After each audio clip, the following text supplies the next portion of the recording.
오늘 신학 강좌 신론 51번째 시간을 맞이했습니다. 오늘 이제 제목은 기독교 변증 5번째 시간이 되겠습니다. 오늘 요절 말씀은 베드로전서 3장 15절로 16절까지 여러분들과 함께 보시도록 그렇게 하겠습니다. 베드로전서 3장 15절에서 16절 제가 읽겠습니다. 너희 마음에 그리스도를 주로 삼아 거룩하게 하고 너희 속에 있는 소망에 관한 이유를 묻는 자에게는 대답할 것을 항상 준비하되 온유와 두려움으로 하고 선한 양심을 가지라. 이는 그리스도 안에 있는 너희의 선행을 욕하는 자들로 그 비방하는 일에 부끄러움을 당하게 하려 함이라. 아멘.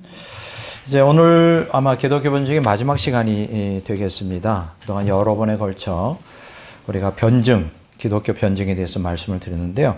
먼저 오늘 이 강의를 시작하면서 이제 두 가지를 좀 여러분들과 함께 좀 생각해 보려고 합니다.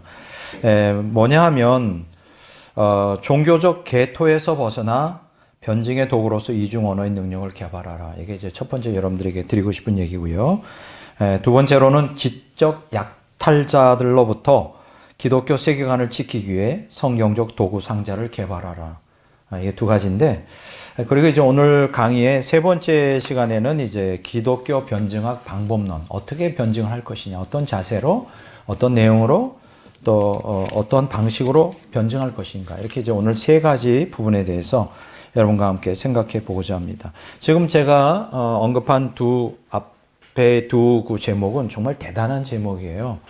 물론 뭐 제 아이디에서 나온 건 아니고, 그 낸시 피어시라고 하는 사람이 쓴 완전한 진리라고 하는 책입니다. 거기에서 아주 중요한 분을 좀 엑기스를 갖다가 카피한 것인데, 이 낸시 피어시는 이 사람은 프랜시스 셰퍼의 제자예요. 그래서 생각하기를 이 프랜시스 셰퍼 하면 20세기의 최고의 변증가죠. 원래 그 대학에서 신학도 공부했지만 이제 철학을 공부합니다. 그래서 제가 깨닫는 것은 주로 2000년 역사에 보면 위대한 신학자들 보면 법학을 전공하더라고요. 법학. 법학의 이 강점이 뭡니까? 논리죠, 논리. 굉장히 합리적이고 논리적인 그 전개 방법을. 그래서 대부분 그 뭐 아우구스티누스도 그렇고요, 루터도 그렇고, 칼빈도 그렇고 다 법을 전공한 사람들이에요. 대부분 그 위대한 신학자들이 이 법학을 전공한 사람인데. 프랜시스 셰퍼는 이제 신학도 했지만 또 철학을 공부한 사람이에요. 그래서 법이나 철학이나 참 이게 신학만이 아니라 이런 측면으로 공부한다는 게 얼마나 우리에게 큰 그 변증에 있어서 도구로 사용될 수 있는가. 그래서 이 낸시 피어시는 이제 프랜시스 셰퍼의 제자로, 프랜시스 셰퍼의 이 제자들이 굉장히 많습니다. 특히 변증학자들이 굉장히 많아요. 그래서 저는 오늘 이분의 책에서 아주 엑기스되는 두 사상을 먼저 여러분들에게 전해드리려고 합니다. 이분이 이제 종교적 계토에서 벗어나라고 했어요. 여러분, 계토하면 무슨 뜻입니까? 우리가 계토하면 이제 떠오르는 게 뭐냐 하면 그 유태인들, 그렇죠. 유럽에 사는 유태인들을 한 지역에다 모아놓고 거기다 철조망을 쳐놓고 그 안에서만 이렇게 속박된 삶을 살고, 이게 계토죠. 여기서 종교적 계토라는 게 뭐예요?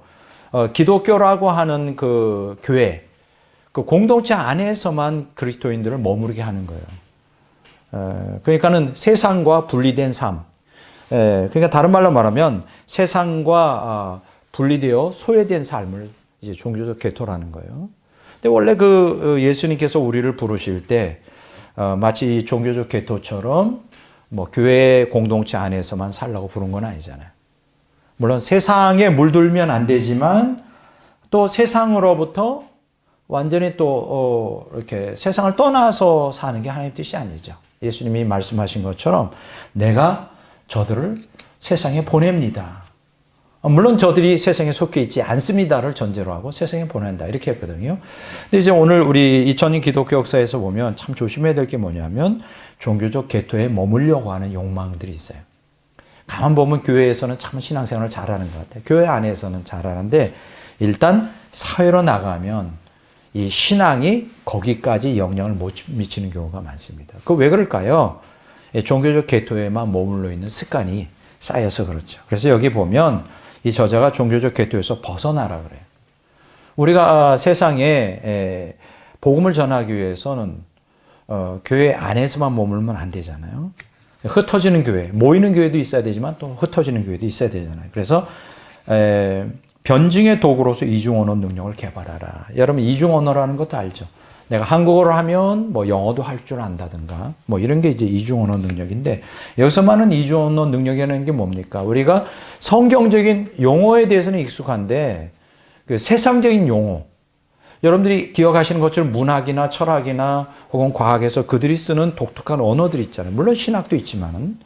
근데 이제 오늘 많은 경우에 기독교인들이 성경 언어에 대해서는 굉장히 익숙한데 이 세상 언어에 대해서는 잘 몰라요. 과학이나 철학이나 세상 사람들이 흔히 쓰는 그 언어에 대해서는 우리가 관심이 없다 보니까 그렇게 된 거예요. 이 이중 언어 능력을 개발하라. 쉽게 얘기하면 복음을 증거하기 위해서는 성경 언어도 갖고 있지만 이것만 가지고는 세상 사람들이 어필이 잘 안 된다는 거예요. 무슨 얘기인지 못 알아듣는다는 거예요. 그래서 그들이 이해할 수 있는 언어를 사용해야 된다. 그래서 변증하라 이런 얘기. 우리가 교회 안에서 사용하는 언어는 이제 세상적 관점에서 보면 일종의 개토화된 언어예요. 그렇죠? 불교도 가끔 보면 전혀 못 알아듣는 말들을 많이 해요.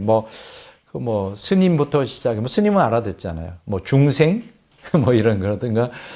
그 외에도 굉장히 많아요. 불교의 독특한 용어들이. 근데 사실은 불교인들이 쓰는 용어들은 그들은 다반사로 입에 달고 살지만 우리는 도대체 저게 무슨 뜻일까 하는, 똑같아요. 세상 사람들이 기독교인들을 볼 때는 저들이 도대체 무슨 얘기하는 거지? 이렇게 생각할 수가 있다는 거예요. 이 개토화된 언어라는 거예요. 물론 이게 이제 우리끼리 있을 때는 문제가 없습니다. 그러나 우리가 세상에 나가서 세상 사람들과 어떤 문제를 두고 함께 대화를 할 때 세상 사람들이 알아들 수 있는 언어를 써야 된다는 거예요. 이거 뭐 지극히 당연합니다. 근데 그것을 훈련을 해야 됩니다. 이제 그렇게 되려면 어떻게 돼요? 저 같은 경우는 그렇습니다. 세상의 언어를 이해하려면 책을 많이 보는 수밖에 없죠. 이 목사님들이 어떤 분들은 성경에 대해서 정말 해박하고 굉장히 뛰어난 능력을 갖고 있는 분들이 굉장히 많습니다. 막 성경을 다 외우다시피 성경 안에 사는데, 이제 문제는 뭐냐면 그들이 성경을 떠나서 과학이나 철학이나 뭐 이런 얘기하면 전혀 그거를 못 알아들어요. 왜 그럴까요? 그런 책들을 보질 않아서 그래요. 성경만 봐서. 야, 이거 이렇게 하면 안 됩니다. 여러분, 성경을 우리가 성경에 대해서도 익히 잘 알아야 되지만 세상 학문에 대해서도 뭐 과학이나 철학이나 그 외에 사회학이나 여러 심리학이나 이 세상에 주도하는 이러한 학문의 세계에 대해서도 어느 정도 지식을 갖고 있어야 그들과 대화가 통해요.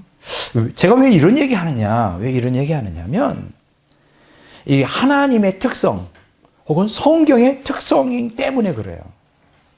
여러분, 성경의 가르침, 그것이 진리라고 한다면 그것은 우리 영혼의 구원이나 우리 내면 생활에만 국한되어서는 안 되죠. 성경은 누누이 우리에게 성경의 진리가 만유에 적용되어야 된다. 온 세상에 적용되어야 된다고 가르쳐요. 만유. 물론 여기서 말하는 만유는 세상을 얘기해요. 불신자의 세계까지 포함하죠. 왜냐하면 하나님은 만유의 주님이시기 때문이다. 이거 잊으면 안 돼요. 근데 오늘날 많은 사람들이 예수님이, 하나님이 교회의 주인이라고만 생각해요. 이 세상의 주인, 온 우주 만물의 주인이라는 생각을 갖지를 못합니다. 이게 문제예요. 그러니까 그 얘기는 뭡니까? 우리의 믿음이 교회 안에만 예속되어 있기 때문에 세상에 나가서 그 믿음을 연장시키지를 못해.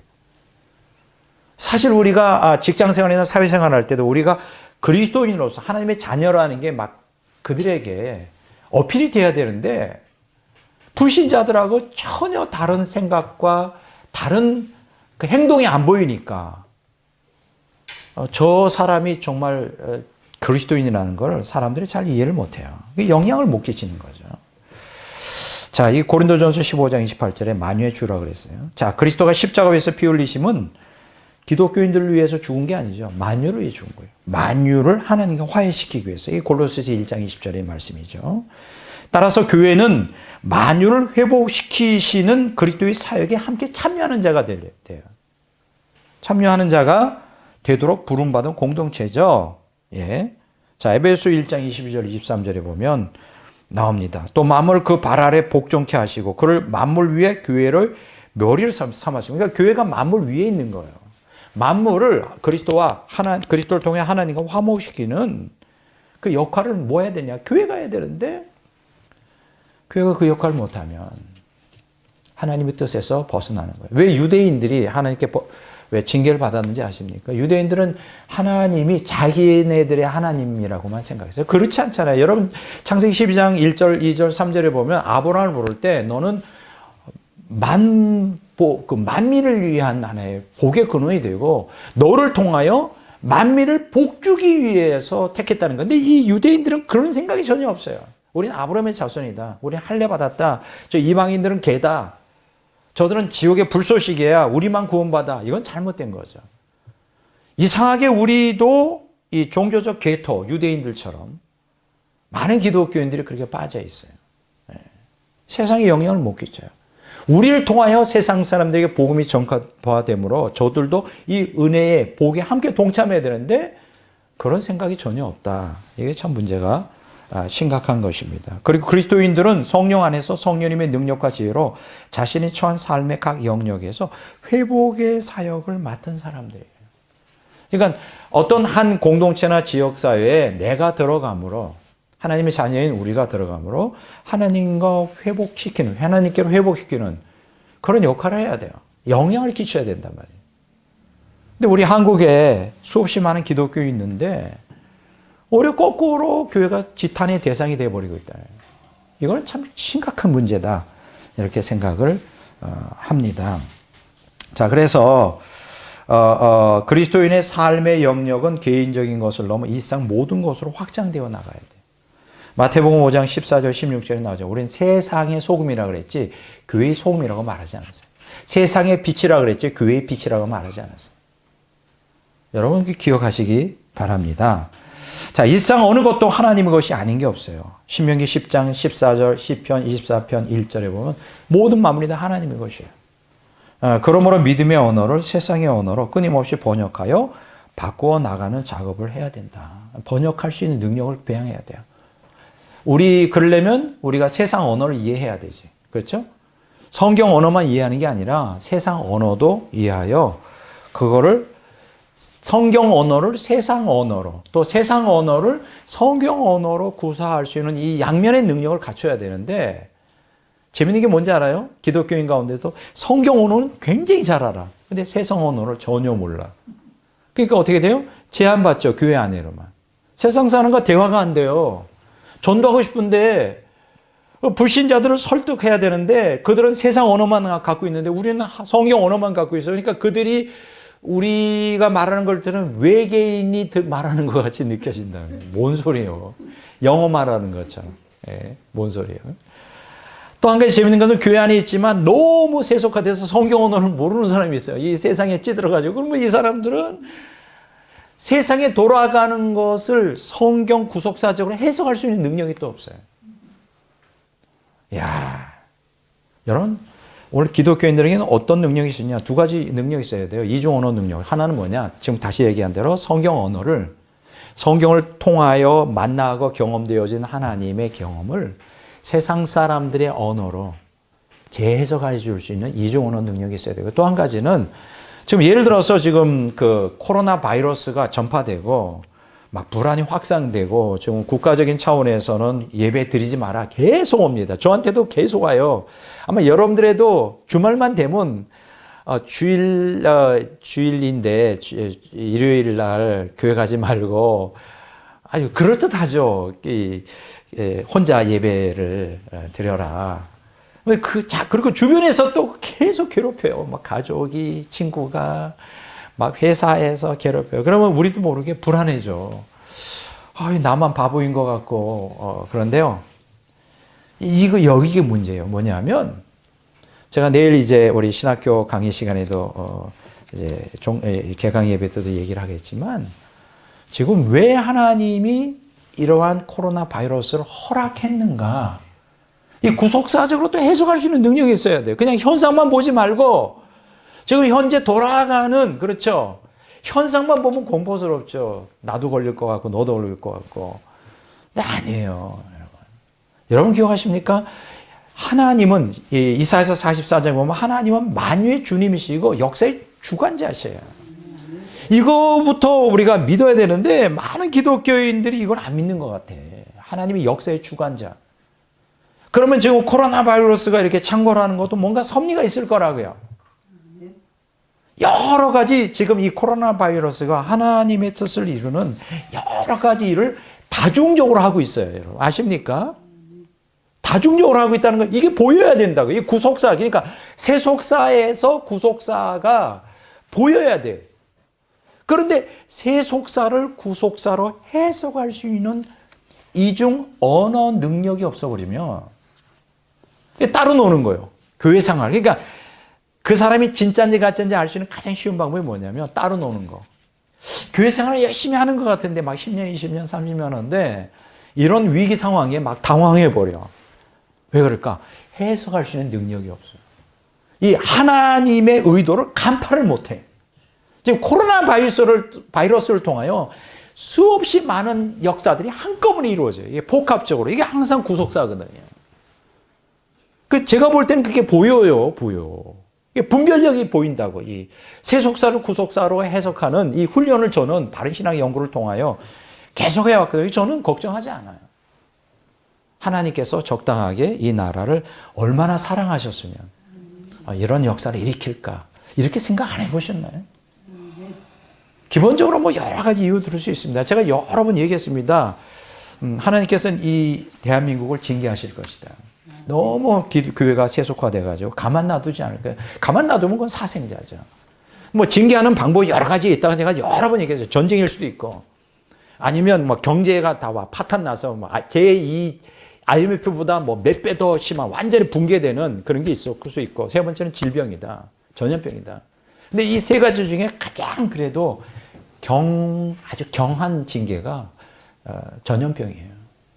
그렇지 않아요?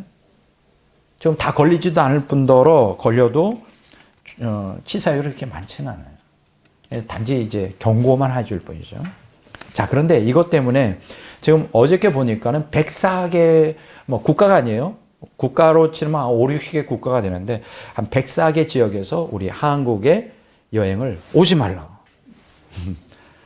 난 이걸 보면서 생각했어요. 우리나라가 너무나 잘 살다 보니까 특히 강남, 뭐 강남만 그런 건 아니겠지만 좀 어느 정도 산다 하는 사람들은 여행을 안 가는 사람이 없어요. 특히 강남 같은 지역의 기독교인들은 1년에 2번 해외여행 안 갔다 오면 왕따 당하는 거예요. 그게 아주 몸에 배어 있어요. 1년에 2번 해외여행을 다니는 거예요. 돈이 있으니까 다니잖아요. 가만 보면 물론 기독교인만 아니라 불신자도 뭐 명절 때다 뭐 그냥 막 인천국제공항이 미어지는데 지금 어떻습니까? 가고 싶어도 갈 수가 없어요. 돈이 있어도 못 가. 다 막아놨어. 나는 여기서 얼마나 그 하나님의 절묘한 섭리를 깨닫는지. 특히 나는 불신자를 얘기하는 게 아니에요. 기독교인들도 좀 해외여행 가지 말고 그거로 선교를 하든지 주를 위해서 헌신하든지 그 물질을 자기만을 위해 쓰라는 게 아니잖아요. 선교사들이 얼마나 현장에서 어려운데, 그리고 개척교회 목회자들이 얼마나 상황이 어려운데 그냥 그 돈가시하고 폼 잡느라고 해외여행을 좀 가고 싶어도 못 가요. 나는 이번 기회에 좀 그 해외여행 다니는 그러한 방만한 삶을 좀 고쳤으면 좋겠어요. 돈이 있다고 이렇게 돌아다닙니까? 돈이 있을수록 더 주를 위해서 써야지, 그 돈을. 너무 오늘날 기독교회가 아예 하나님께서 차단해 버렸어. 우리 한국 역사 가운데 이렇게 전 세계적으로 우리나라 사람 오지 말라고 뭐 104개 점점 늘어나고 있죠. 난 여기서 하나님의 오묘한 섭리를 봅니다. 그렇구나. 이게 다 뭐냐? 이것을 느껴야지. 하나님이 우리로 하여금 회개하라는 거나, 돌아다니지 말고 여기저기 돌아다니지 말고 기도하고 회개하라는 거나 뭐 이런 것도 있고요. 이번에 그 코로나 바이러스 때문에 북한은 정말 절체 위기에 빠져 있어요. 여러분 잘 아시잖아요. 중국으로부터 그래도 뭐 경제 규제다 막 해가지고 그래도 중국이 다 빼돌렸는데 코로나 바이러스 때문에 큰일 난 거야. 중국에 들어오지 말라고. 완전히 차단됐어요. 굶어 죽는 거죠. 그래서 지금 그 북한 정권이 붕괴 일보 직전이다. 몇 달만 더 가면 완전히 뭐 그런 것도 있고요. 북한에는 우리나라처럼 방역 시스템이 안 돼 있잖아요. 그것도 하나님의 어떤 섭리가 있어요. 이게 정치적으로 못 막아요, 지금. 이 북한에 대해서 우호적인 그 분위기 때문에 정치적으로 못 막아. 지금 여러분 아십니까? 지금 중국이 우리나라를 완전히 다 장악하려고 이 정치가들 뭐 다 매수해가지고, 이거는 우파 좌파 관계없어요. 여당 야당 관계없어요. 중국에다 다 포섭을 했어요. 그래가지고 우리가 잘못하면 경제도 뭐든 다 정치적으로 속국이 되게 된 거예요. 중국이 얼마나 무서운지. 이번에 코로나 바이러스 때문에 그런 것들이 와야 될 수가 있네요. 하나님의 오묘한 섭리를 여러분 아십니까? 또 한 가지 재밌는 게 뭐냐면 신천지가 이번에 걸려드는 거예요. 물론 이제 그 스토리가 있습니다. 우한에 뭐 거기 왔다 갔다 해서 어떤 그게 이제 원인이 됐지만, 어쩌면 그렇게 지금 코로나 바이러스의 그 64% 거의 70%가 다 신천지 교인이에요. 나는 지금 이해가 안 돼. 왜 거기만 이렇게 집중적으로 참고를 하느냐고. 요번에 그분들이 실체가 다 드러났잖아요. 이건 지금까지 기독교에서 할 수 없었던 거예요. 그렇지 않나요?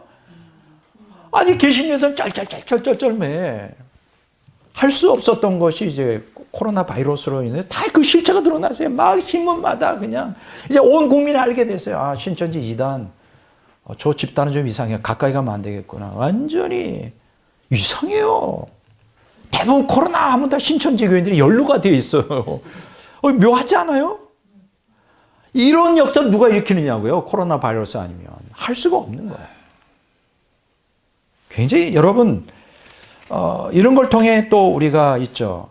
우리의 믿음도 또 견고하게 될 수 있는, 하나님 의지하는. 여러분, 항상 제가 강조하는 거지만 고난이 올 때 두 가지 반응이 있습니다. 이 고난 때문에 하나님을 떠나는 사람이 있고, 고난 때문에 더 하나님께 매달리는 사람이 있어요. 이 하나님을 고난 때문에 떠나는 거는 이건 가라지죠. 그렇잖아요. 여러분, 그 채를 쏠 때 이삭과 그 가라지가 아니죠. 가라지의 쭉정이. 예. 겉으로 보면 멀쩡해요. 둘 다 똑같은 기독교인인데 바람이 불고 어떻게 해요? 키질하면 날아가죠. 쭉정이는. 알곡만 남죠. 여러분, 그래서 고난이 유익이라니까요. 내가 이런 그 바이러스 때문에 두려움이 있고, 아유, 교회 가지 말라는데 이거는 쭉정이에요. 저는 내일도 제가 얘기하겠지만, 예배를 폐하여 제가 장수 오래 사는 것보다 예배를 드리다가 죽는 걸 전 택하겠어요. 앞으로 우리 대한민국에서 이거보다 더 심하면 어쩌면 지금 경기도지사가 뭐 그런 것도 고려하고 있다고 그러잖아요. 그 교회 예배를 금지시키는. 만약에 그런 일이 일어난다면 저는 감옥에 가더라도 나는 예배를 지킬 겁니다. 저는, 왜냐하면 예배라고 하는 건 하나님을 경외하고 하나님 믿는 것 가장 기본이에요. 그렇지 않나요? 저는 죽더라도 예배를 택하겠어요. 제가 분명히 말씀드리지만 저는 타협하지 않습니다. 그렇다고 뭐 신천지처럼 무지막지한 건 아니에요. 뭐 신천지 보니까 참 기가 막힌 거는 교주를 위해 목숨을 바치겠다는 사람이 많아. 죽겠다. 교주, 이만희를 위해 죽겠다. 그런데 가만 보면 예수님을 위해 죽겠다는 개신교는 별로 없는 것 같아. 걸음아 날 살려라 막 도망가지. 예수님을 위해서 나는 예배를 드리다가 차라리 죽겠다. 나는 예배 드리는 그곳에서 나는 죽겠다라고 각오하는 사람이 별로 없는 것 같아요. 그거 보면 신천지가 그런 측면에서는 대단하다. 그들은 목숨을 걸고 해요. 목숨을 걸고. 제가 무슨 얘기 하다가 이런 얘기가 나오는데, 우리가 우리 신앙이 교회 안에서만 강하면 안 돼요. 이 세상에 대해서, 지금 세상에 공격이 들어오잖아요. 여기에 대해서 우리는 강하게, 우리가 옳고 그른 거를 잘 분별해서 우리가 해야 됩니다. 지금 코로나 바이러스는 하나님의 뜻을 이루고 있어요. 그게 보여야 돼. 나는 보이는데. 그냥 걱정하지 않아요. 이런 걸 통해 하나님이 정화하시려고 그래요. 진짜와 가짜를 거르시고, 진짜 신앙이 있는 사람은 이런 고난 가운데 더 하나님께 가까이 나갑니다. 더 믿음이 강해져서 어떤 환경에 굴하지 않고 믿음을 포기하지 않아요. 우리 교회 옆에도 벌써 문 닫았대. 몇백 명 안 되는데도 문을 닫았더라. 그러면 안 돼요. 세상 사람들이 얼마나 조롱할까. 보세요. 겉으로는 칭찬하는 것 같죠. 잘했어요. 카톡에 보세요. 정말 잘했습니다. 문 열어도 막 욕하는데 아니에요. 속으로는 저것들은 엉터리구나. 금방 알아요. 겉으로는 잘했다고 하지만 속으로는 욕합니다. 속으로는 욕해요. 봐요. 아이고 저 기독교인들 저거 가짜구나 저거. 가짜야 가짜. 끝까지 지켜야 돼요 신앙을. 네. 우리가 믿음의 언어를 세상의 언어로 또 세상의 언어를 믿음의 언어로 바꿀 수 있는 그 모든 게 정치, 경제, 사회, 문화, 역사, 예술, 학문 이 모든 것들을 그렇게 할 수 있는 능력이 있어요. 다시 말하면 믿음의 언어를 무슨 언어? 세상의 언어로 번역할 수 있는 능력이 있어야 되고 또 세상의 언어를 믿음의 언어로 변환하여 그걸 구속사로 해석할 수 있는 능력이 있어요. 저는 지금 상황을 구속사로 지금 해석하고 있잖아요. 놀라운 일을 행하고 있다 하나님이. 다 모든 건 하나님의 손에 있는 거예요. 그래서 우리가 기독교 신앙이 단지 체험의 문제가 아니라 진리의 문제예요. 진리. 기독교 진리는 단편적인 진리가 아니라 총체적인 진리예요. 그래서 우리의 삶에, 우리의 언어에, 우리의 모든 삶에 그게 적용이 되어야 된다. 그런 능력을 배양해야 우리가 강인한 기독교인이 될 수 있습니다. 이게 이제 종교적 궤도에서 벗어나 변증의 도구로서 이중언어 능력을 개발하라. 낸시 피어시가 완전한 진리에서 그렇게 얘기해요. 참 놀라운 말이에요. 자, 두 번째로 참 이것도 참 놀라운 얘기인데 지적 약탈자들로부터 기독교 세계관을 지키기 위해 성경적 도구 상자를 개발하라. 이게 도대체 무엇일까? 지적 약탈자. 이게 무슨 얘기예요? 이 지성 혹은 지식이라는 것이 이게 참 진리의 도구 아닙니까? 여러분 하버드 대학의 문양을 보면 베리타스라고 되어 있어요. 이게 뭐예요? 라틴어죠. 진리죠. 우리 서울대학교에도 베리타스로 되어 있어요. 이 흉내내거든 하버드를 약간. 거기 라틴어로 베리타스가 뭐예요? 진리예요. 연세대학교의 정문에 들어가면 거기 진리가 너희를 멋있죠. 그러니까 항상 그 대학에 보면 주로 그들의 엠블렘이나 거기에 보면 진리라는 단어를 참 많이 써요. 사실 상아탑 대학교는 진리의 요람이어야 되죠. 근데 문제는 그게 진리가 아니라 왜곡되고 잘못된 지식일 경우에 문제가 되는데 이게 바로 지적 약탈이죠. 그러니까 이 인간의 지식이라는 거, 지성이라는 게 굉장히 중요한 도구인데 이게 이 진리에 바로 쓰지 못하고 이 진리가 거짓된 이 지식이 될 때는 약탈당할 수가 있다는 거죠. 기독교 세계관을 그러면 이 지식이 아니라 참된 진리에 설려면 어떻게 되냐? 기독교 세계관으로 무장해야 돼요. 다시 말합니다. 세속적 세계관, 무신론적 세계관이 아니라 기독교 세계관으로 무장해야 된다. 그렇게 하기 위해서는 어떻게 됐냐? 성경적 도구 상자를 개발하라. 이게 참 어려운 얘기인데요. 자, 세계관 분석에 대한 올바른 교육은 현대 기독교인의 방어 체계의 기본 요소예요. 이는 과거의 신중한 여행객이 칼을 가진 강도의 습격을 막기 위해 몸에 지니고 다녀야 했던 방패와 비슷한 역할을 한다 이거예요. 오늘날 지적인 약탈자들은 논리를 앞세우면서 방심한 청소년들로부터 믿음을 빼앗아가고 있어요. 우리는 문화를 잃어버렸을 뿐 아니라 우리 자녀를 계속 잃어버리고 있어요. 참 신기한 건요. 초등학교 때 근데 재밌는 거예요. 제가 교회 학교를 오래 했잖아요. 초등학교에서 많이 다녀요.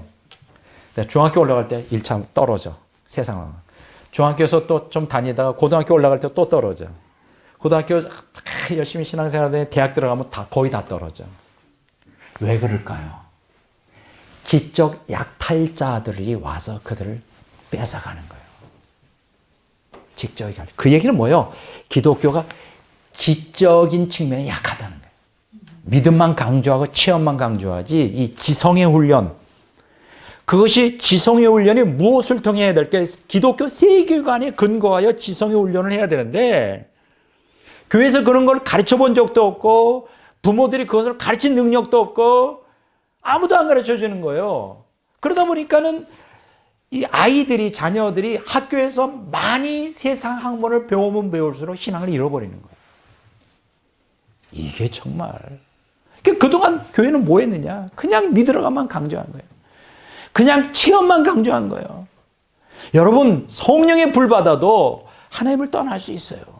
이 지성, 하나님이 주신 이 지성의 세계에 기독교 세계관으로 무장하지 않으면 우리 귀한 자녀들이 다 하나님을 반역하는 사람들이 될 수 있어요. 제가 이제 요새 기독론을 이제 쓰는데 너무 재밌어요. 제가 신론도 이제 완성이 됐잖아요. 한 460, 470. 너무 귀한 자료인데, 기독론도 만만치 않게 너무 재밌습니다. 지금 어디를 쓰고 있냐면, 현대 신학자들, 자유주의 신학자들의 역사에 대해서, 그것도 얼마나 매력이 있는지요. 자유주의 신학하면 이제 기본적으로 그들은 성경을 하나님 말씀을 안 믿어요. 성경의 기적을 안 믿잖아요. 그리고 그들은 인격적 하나님을 안 믿습니다. 예수 그리스도의 신성, 동정녀 탄생, 성육신, 그 다음에 재림 다 안 믿어요. 뭘 믿는지 모르겠어요. 그냥 예수님은 도덕 선생이에요. 우리보다 더 좀 영적으로 각성한 위대한 선생, 스승. 예. 뭐 헤겔, 칸트부터 시작해서 요새 내가 있는데요. 참 기가 막히더구만. 기가 막혀요. 뭐가 기가 막히냐? 그들이 완전히 18세기 계몽주의 사관에 의해서 완전히 물들고 이신론에 근거하여 이렇게 하나님을 이 엉터리를 믿기 시작하는데, 대부분의 자유주의 신학자들, 대부분이 아니죠. 거의 99%가 다 독일 사람이에요. 독일 사람들이. 그리고 또 한 가지 재밌는 거는 루터교 목사 아들이 많더라고. 독일 하면 국교가 루터교 아닙니까? 루터란. 예. 루터교 대부분 다는 아니지만 대부분 자유주의 신학자들 이렇게 양력을 쭉 보면요. 자기 아버지가 목사였다. 근데 목사 아들이 왜 그렇게 자유주의, 그렇게 지금 말한 대로 이렇게 성경도 부인하고 하나님도 부인하고 예수님을 부인하는 그런 가운데 있었을까? 목사 아들이. 배운 게 없다는 거죠. 내가 생각할 때는 이 루터교가 이 관념주의적이잖아요. 그냥 무조건 믿으라는 거. 그러다 보니까 아마 이들이 다 정통 기독교에서 벗어난 게 루터의 신학이 좀 엄청 불완전하다 보니까 이거 엉터리지, 엉터리. 그래가지고 관념론적으로 다 빠지고 형식주의로 빠지니까 그래서 다 실망해서 이 성경을 반역하고 이 목사 아들이, 물론 경건한 목사라 하더라도 아들이 반드시 경건하는 법은 없습니다. 솔직히 쉽지 않아요. 아버지가 아무리 경건해도 자식까지 쉽지 않습니다. 어쨌든 대부분 목사 아들이 많더라고요. 루터교 신학자들이 많은데 이게 다 자녀들을 신앙교육을 제대로 못한 거예요. 자, 이 지적 약탈자들은 논리를 앞세요. 그래서 믿음을 뺏어가고 그 자녀들을 잊어버리게 되는데, 어릴 때는 믿음이 좋았던 아이들이 대학 가고 믿음을 다 버리는 경우가 너무나 많아요. 자, 그 이유가 뭘까? 우리 기독교가 너무 종교적 신념과 개인의 경건이라는 특정 영역에만 국한시켜서 그렇다. 우리에게 뭐가 필요합니까? 이게 이제 종교의 내면화와 사유화인데, 이게 사유사적인 측면으로 하다 보니까 이게 안 되는 거예요. 그래서 우리 기독교 세계관을 형성하는 첫 단계가 뭐냐? 가슴과 머리 사이의 뚜렷한 분리를 극복하는 것이어야 돼요. 이게 분리가 안 돼. 분리가 돼 있는 상태. 마음은 뜨거운데, 자, 쉽게 얘기하면 마음은 기독교 신앙인데 머리로는 뭘 배울까요? 진화론을 배우고 세상 불신자, 마귀의 사상들을 다 버리고, 그러니까 이게 분리가 돼 있는 거지. 그것만 배우다 보니까 교회 안에서는 막 성경 언어를 써요. 장로다, 집사다, 그래가 성경 언어를 쓰고 그렇게 하는데, 세상 나가면 이거 다 잊어버려. 왜냐면 분리가 돼 있잖아요. 머리로는 세상 사람처럼 똑같은 언어를, 세상 언어를 써요. 이게 안 된다. 이거 이분법적 사고방식을 이게 지향해야 된다. 그러기 위해서 이중 언어를 배워야 돼요. 철저히 우리의 마음도 하나님 말씀, 이 세계관이 기독교 세계관이 되는데, 그걸 갖다가 세상 언어로 해석할 수 있는, 분석하고 분별할 수 있는 그런 능력이 우리에게 필요하다. 그래서 기독교적 지성 훈련이 너무나 필요한 시대예요. 원래 지금까지 기독교의 지성이라는 개념을 중요시 한 적이 없어요. 그냥 무조건 믿고 불 받고 그냥 성령 그냥 불 받으면 다 된다고 생각해요. 천만에 그렇게 아니에요. 이 기독교 지성에 있어서 이 분야로 훈련을 해야 돼요.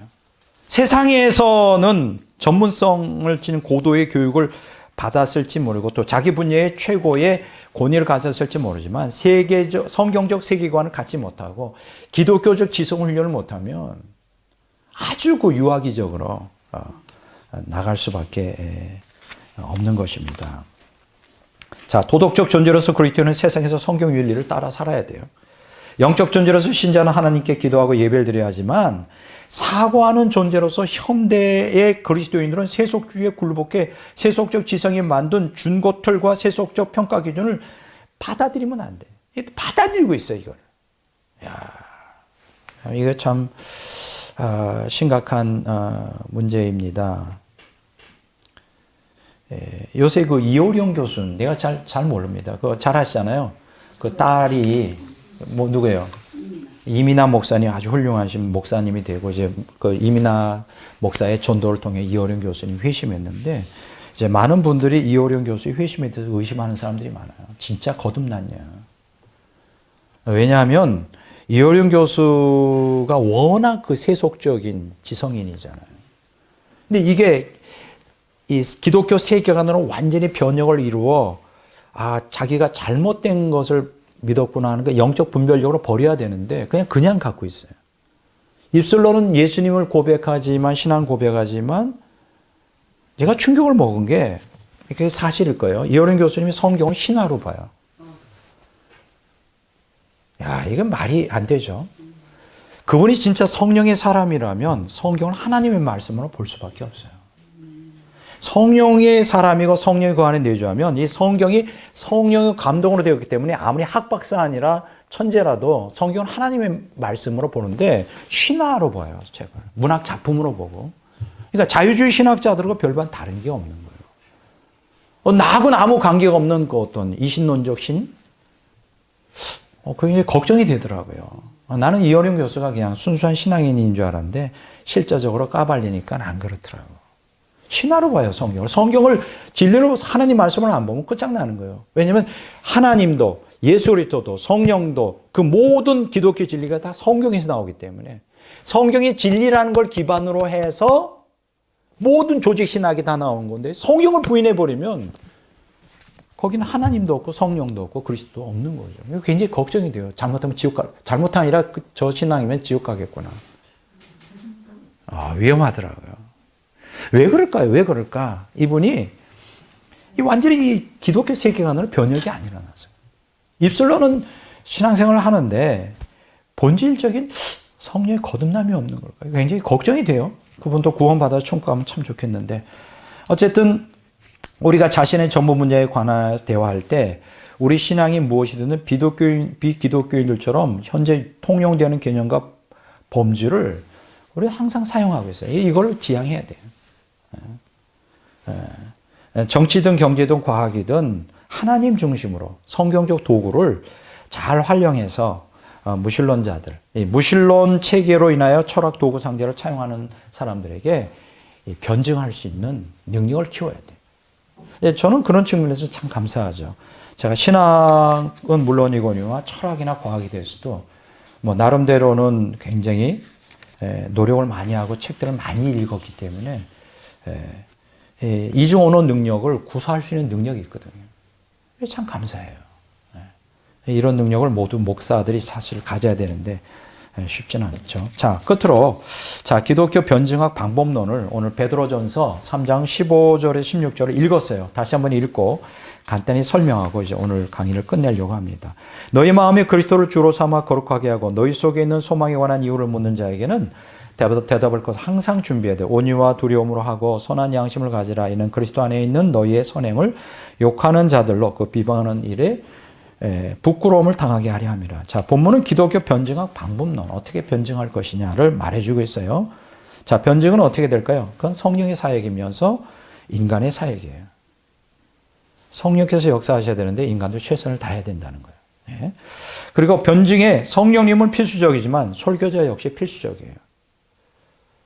그래서 설교가 굉장히 중요합니다. 한편 변증은 중생을 목표로 하기 때문에 설교예요. 그리고 설교는 설득을 목표로 하기 때문에 변증이에요. 그러니까 설교가 항상 변증학적으로 가야 돼. 그냥 이렇게 문학작품 읽듯이 그냥 우리에게 귀 즐겁게 해주는 게 그게 아니라 진리를 항상 선포하는 거죠.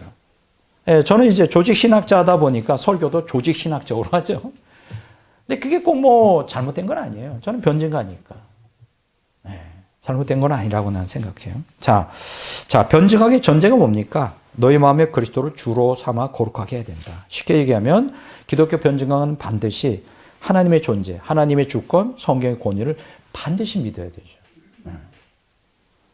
반드시 믿어야 돼요. 그리고 거듭난 신자여야 되죠. 자기가 하나님을 만나지 않았는데 누구한테 하나님을 전한단 말입니까? 거듭난 신자가 돼야 돼요. 자, 두 번째, 변증학의 정의예요. 너희 속에 있는 소망에 관한 이유를 묻는 자에게 대답할 말을 항상 준비하라. 자, 믿음에 대한 근거를 증명하기 위해서 믿음을 변호하는 능력이 있어야 되죠. 또 믿음의 반대인 불신앙을 비판할 수 있어야 돼요. 그러려면 항상 훈련이 돼 있어야 돼요. 신천지가 잘못됐지만 그들은 훈련이 잘 돼 있어요.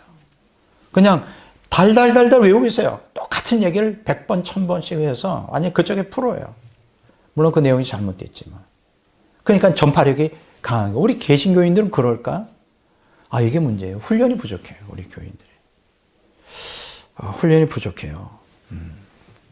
그 방법을 써야 돼요. 세 번째는 뭐냐면 변증학의 방법이에요. 온유와 두려움으로 하고 선한 양심을 가져라. 우리가 항상 겸손한 자세를 가져야 돼요. 재밌는 게 있는데요. 제가 대전에서 목회할 때 이상한 이단적인 어떤 그 파가 있었어요.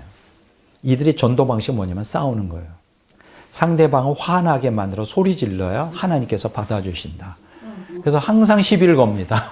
그리고 막 달려들어서 싸우고 언성 높이고 재밌어요. 절대 기독교인들은 그러면 안 돼요.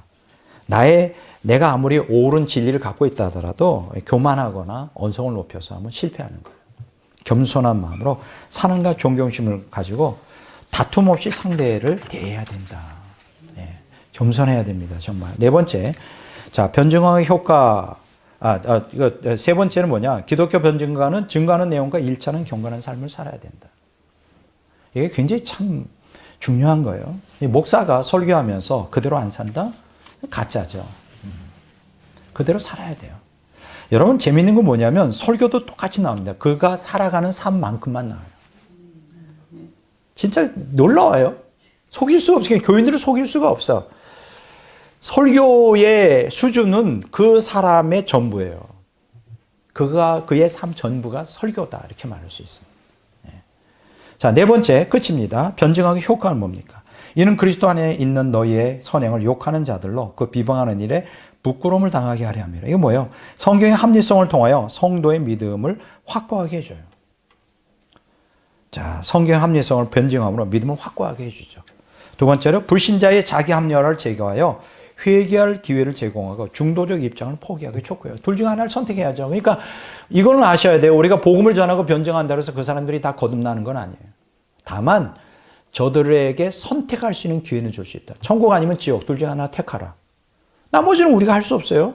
나머지는 하나님이 하셔야 되고 나머지는 그 변증에 있어서 전도를 받는 사람이 결정할 문제예요.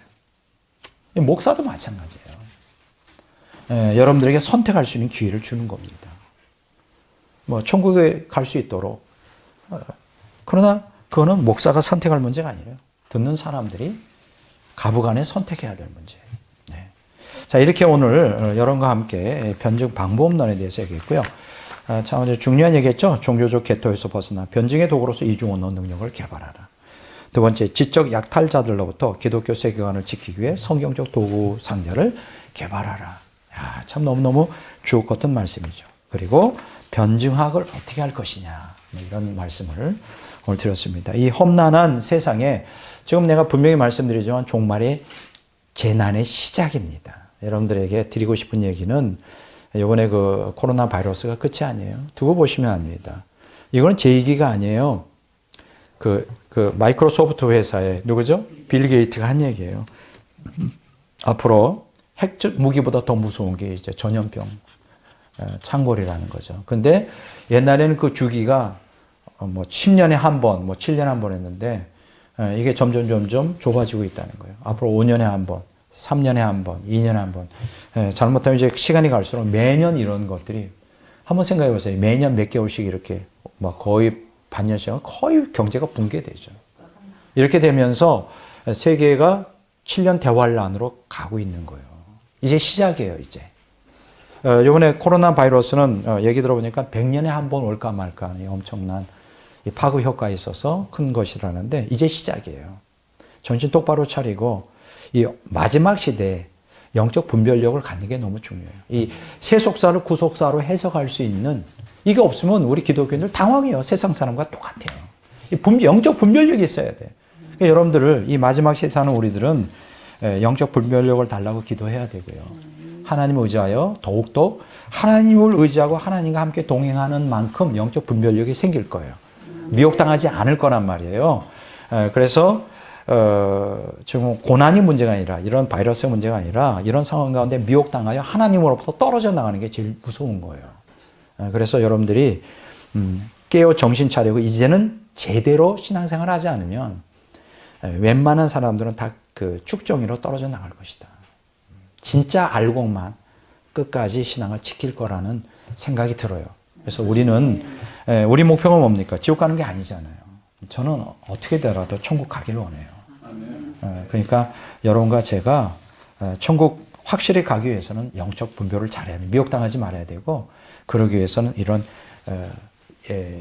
진리의 훈련, 이런 신학, 바른 신학의 바탕을 둔 이런 맹훈련이 필요하다. 그래서 지금 여러분들이 이렇게 예배 드리고 이거 다 공부잖아요. 공부하는 게 결코 헛되지 않아요. 우리 영적 훈련이다 생각하시고 열심히 이 마지막 때를 준비하시기를 주의 이름으로 축원합니다. 아멘.